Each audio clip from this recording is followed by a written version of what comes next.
as are being confused about the proper usage of the three prepositions in, on, and at. And the misproper usage of these three prepositions can lead to misunderstandings. That's why we have to be aware about its proper or its appropriate usage. Let's have this as an example. For the sentence, I'm blank a bus. Okay. For this sentence, I'm blank a bus, wherein there is a missing preposition, what do you think is the correct preposition to be used for this sentence? Do you think it's the preposition in, on, or at?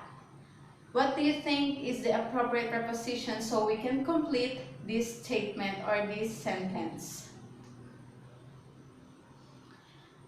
Okay, the correct answer for this statement or for this sentence is the three of them. Yes, the three of these prepositions can be used to complete this statement. We can use the in, on, or at. But every prepositions can lead or can produce different meanings for this statement. Let's just have the at first. Okay, when you say I'm at a bus or I'm at a bus, this statement is correct. However, this statement I'm at a bus means that you are about to board at a bus. It doesn't mean that you are inside the bus. You are just about to board when you say or when you use the preposition at for this statement. Okay? And when we change its preposition, when we use the preposition on, okay, when you say I'm on a bus, it means that you're on a bus and that the bus is moving. Like when we say I'm on my way, it means that we are traveling on our way to what place we're talking about. Okay? So when we say I'm on a bus, this statement is also correct, but it inflicts different meaning. Okay? I'm on a bus means that you're on a bus and that the bus is moving. And if we are going to change our preposition into the preposition in, when we say I'm in a bus, this statement is also correct, but it is also different, or this meaning is also different from the two of our first and second statement. When you say I'm in a bus, it means that you're in a bus, you're inside a bus, but the bus is not moving. It is just stationary. Okay? So you see that using these different prepositions, these three prepositions can lead to different meanings for just one statement, just like this statement. So it is very important for us to be aware about its proper usage or its appropriate usage, so we can never be misunderstood or misinterpreted by the person we're talking to.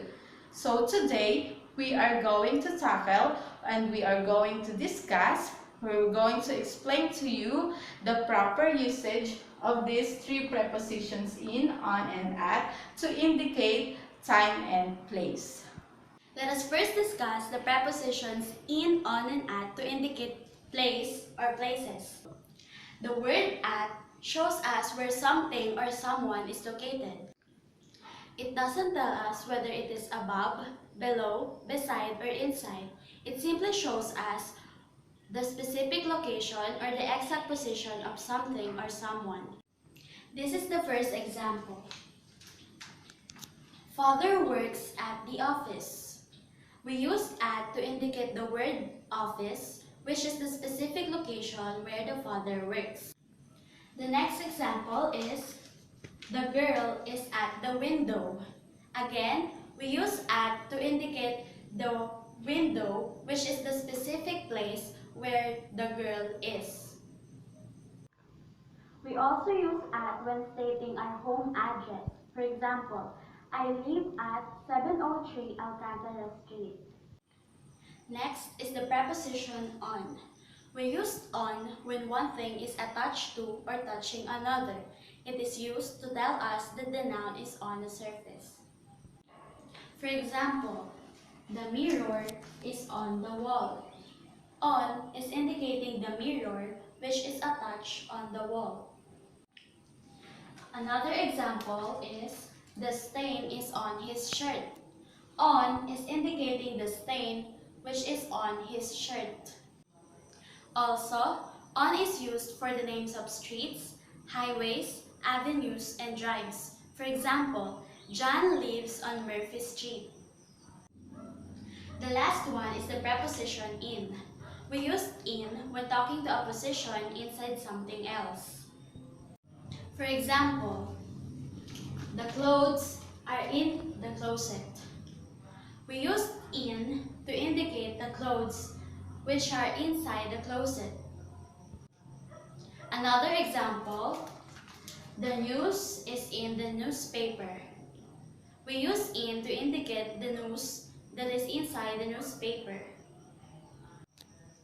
Also, we use in for the names of barangays, towns, cities, countries, and continents.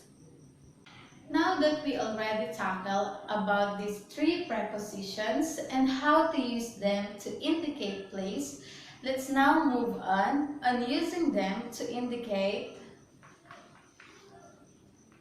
time. Okay, we use the preposition at to indicate the time or time that are specific or exact. For example, my English subject is at 7:30 a.m.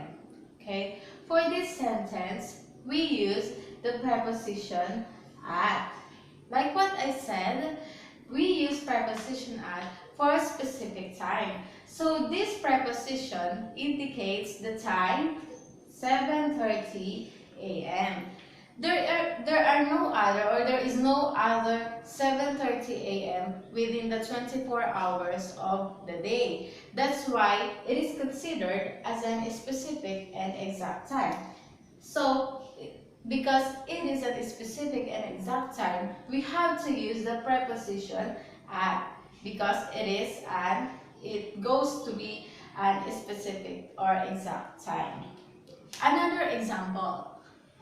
Let's meet at 10 a.m.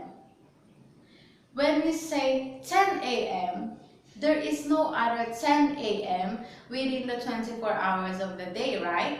That's why 10 a.m. is an exact time. And we use the preposition at. Let's meet at 10 a.m. So that is the preposition at. Next is the preposition on. We use the preposition on to indicate days of the week, holidays of the year, events, and occasions. For example, we have our language class on Mondays. Here, we used the preposition on.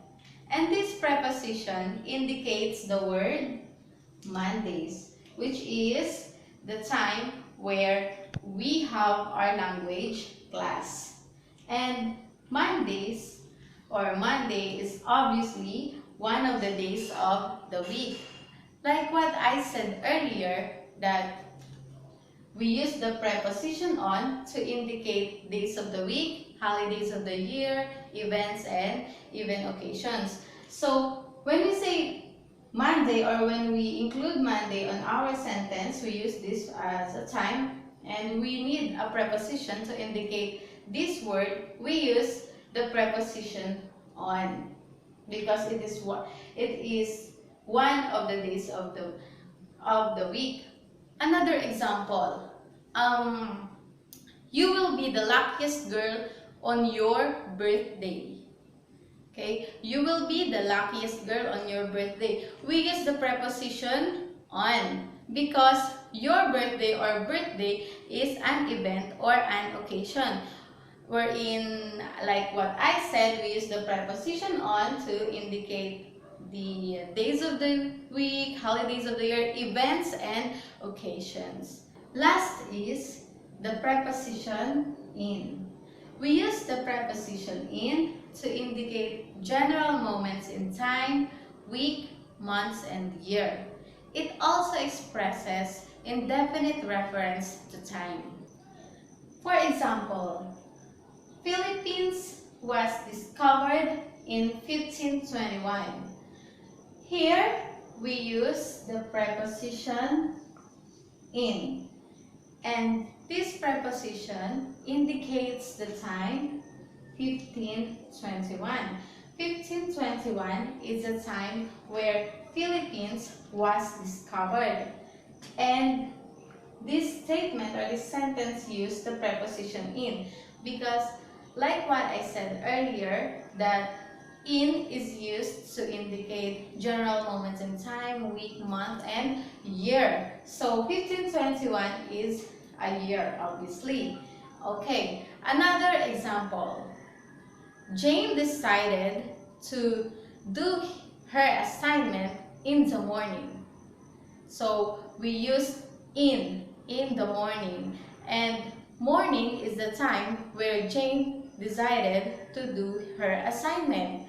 And morning is actually an indefinite or expresses an indefinite reference to time because there could be morning on Mondays, Tuesdays, Wednesdays, and so on and so forth.